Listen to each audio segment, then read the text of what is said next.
नमस्कार दोस्तों। स्वागत है फिर से एक बार आपका एक नई कहानी के साथ। कहानी का शीर्षक है ईमानदारी की कठिन डगर।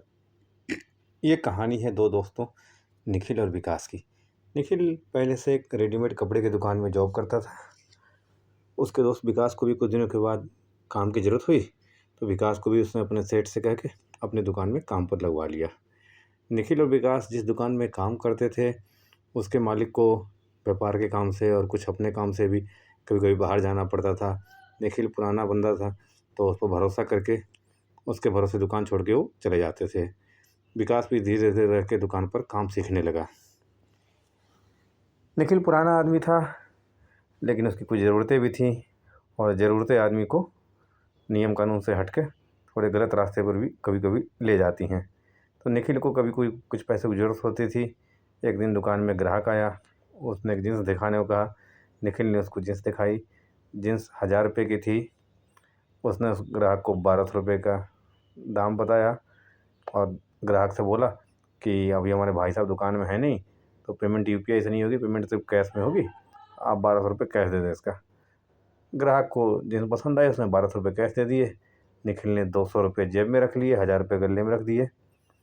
और निखिल इस बात को जानता था, विकास अभी दुकान में नया नया आया है, विकास उसका दोस्त भी है और वो कुछ कहेगा नहीं मालिक को। अगर वो कहने जाएगा भी तो मालिक उस पर भरोसा करेंगे, क्योंकि वो पुराना आदमी है। निखिल धीरे धीरे करके पहली बार तो उसने मजबूरी में ऐसा काम करा, बाद में वो इस रास्ते पर आगे चलने लगा। उसे चीज़ अच्छी लगने लगी, मुफ्त की कमाई होने लगी, तो इस काम में वो आगे बढ़ने लगा। वो बार बार ऐसी हरकतें करने लगा। उसने विकास से ही बोला, देख मालिक अपने ज़्यादातर तो बाहर ही रहते हैं और हमारे भरोसे ही दुकान छोड़ के जाते हैं, तो तुझे भी हाथ लगे तो मौका लगे तो कभी ऐसा हाथ साफ कर लिया कर। तभी विकास ने कहा, ना भाई, मेरे लिए ईमानदारी की कमाई सही। तब निखिल ने जवाब दिया, हाँ तू तो अभी अकेला है, लेकिन सोच कुछ दिन बाद तेरी शादी होगी, तेरे बच्चे होंगे, तेरे खर्चे कैसे पूरे होंगे, कुछ ना तो करना पड़ेगा। तो विकास ने जवाब दिया, ईमानदारी की कमाई सही है, चाहे जैसे भी हो गुजारा कर लूँगा। कहता, हाँ फिर ठीक है, जब बच्चे होंगे उनको भेजना चुंगी के स्कूल में पढ़ने के लिए। फिर उसके बाद जब अच्छी पढ़ाई नहीं होगी, फिर वो भी नौकरी के लिए धक्के खाएंगे। बाकी तुम्हारी मर्जी है, मैं तो अपने रास्ते चल रहा हूँ। कहते हैं ना, लालच धीरे धीरे बढ़ता जाता है। ऐसे छोटे मोटे हेरा फेरी करने के बाद एक दिन निखिल के मन में ख्याल आया, ऐसे छोटे मोटे कामों से कुछ नहीं होना, कुछ बड़ा ही हाथ साफ करना होगा। कुछ दिनों के बाद दुकान में ग्राहक आया, उसने जैकेट दिखाने को कहा। तो उस समय उसने जैकेट दिखाई उसको। जैकेट 6000 रुपये की थी। निखिल के मन में कुछ दूसरी बात चल रही थी, तो सोचा कि ग्राहक को दाम कुछ कम बताता हूँ, ये जल्दी से ले लेगा। उसने 4000 रुपये कीमत बताई, बोला ये आखिरी पीस बच रहा है, अच्छा स्टॉक है, सब कुछ निकल चुका, आप ये ले लो। दुकानदार को ग्राहक को भी चीज़ पसंद आई, उसने 4000 रुपये दे करके वो जैकेट खरीद लिया। निखिल के मन में तो बेईमानी चल रही थी। निखिल ने पूरे 4000 रुपये अपनी जेब में रख लिया और विकास उस समय दुकान में नहीं था। विकास को उसके मालिक ने गोदाम में स्टॉक ठीक करने को भेज रखा था।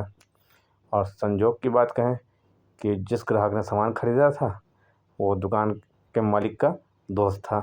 जो दुकान से बाहर निकला, कुछ ही दूर पर जाने के बाद दुकान के मालिक उसे मिल गया। पुराने दोस्त से हालचाल पूछा, कह रहे तेरी दुकान से ही आ रहा हूँ, अभी तो दुकान में जैकेट खरीदा है।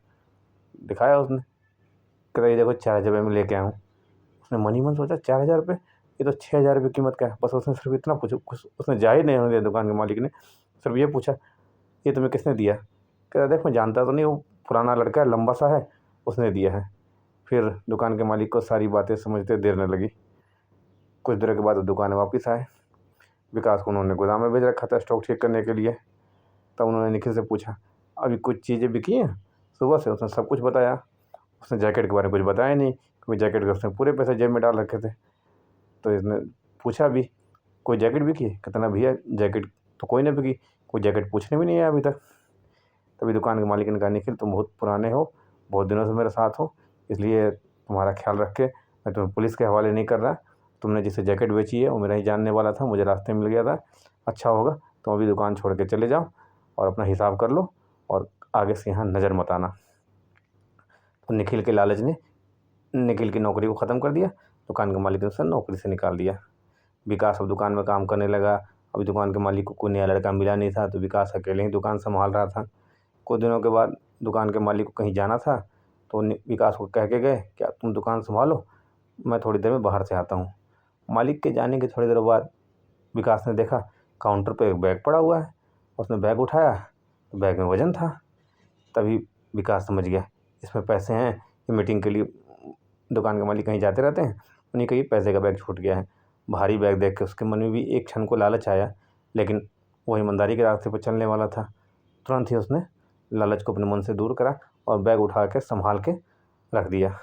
आधे घंटे के बाद दुकान के मालिक घबराते परेशान हाँफते दुकान में आए। बोले विकास मैं बर्बाद हो गया, एक पार्टी से मीटिंग के लिए गया था, मेरे बैग में 2 लाख रुपए थे, मेरा बैग कहीं गुम हो गया, बहुत बड़ा नुकसान हो गया। तो विकास ने कहा नहीं भैया नुकसान कोई नहीं हुआ, बैग आप काउंटर पर छोड़ गए थे, मैंने संभाल के रख दिया, जैसे आपने रखा था वैसे ही रखा हुआ है। विकास ने बैग ला के मालिक को दिखाया। मालिक बहुत खुश हुए। बोले विकास इतना भारी बैग देख के तुम्हारे मन में लालच नहीं आया? तो कहता भैया लालच तो एक क्षण के लिए आया ज़रूर था दिमाग में, लेकिन फिर मैंने लालच को हटाया दिमाग से। इस छोटी मोटी चोरी से ना और कोई ना देखे, ऊपर वाले सब देख रहा है, तो इससे कभी भला नहीं होने वाला है। उसकी तो ईमानदारी से दुकान के मालिक बहुत खुश हुए। बोले देख निखिल ने काम गड़बड़ करा था, उसे मुझे बाहर करना पड़ा, तो शुरू से अच्छा काम कर रहा है। मैं अभी सोच रहा था कि अपनी एक नई ब्रांच खुलने वाली है, उसके लिए मुझे एक मैनेजर चाहिए था, तो पुराना भी हो गया है, तेरा एक्सपीरियंस भी अच्छा खासा हो गया है, आगे से वो दुकान का मैनेजर तू ही होगा, और जब तक वो दुकान नहीं खुलती तब तक तू यहाँ देख, अगले महीने तू वहाँ देखेगा, और यहाँ जो नया लड़का आएगा वो तेरी सुपरविजन में काम करेगा। कहते हैं ईमानदारी का रास्ता कठिन ज़रूर होता है, लेकिन फल अच्छा देता है। धन्यवाद।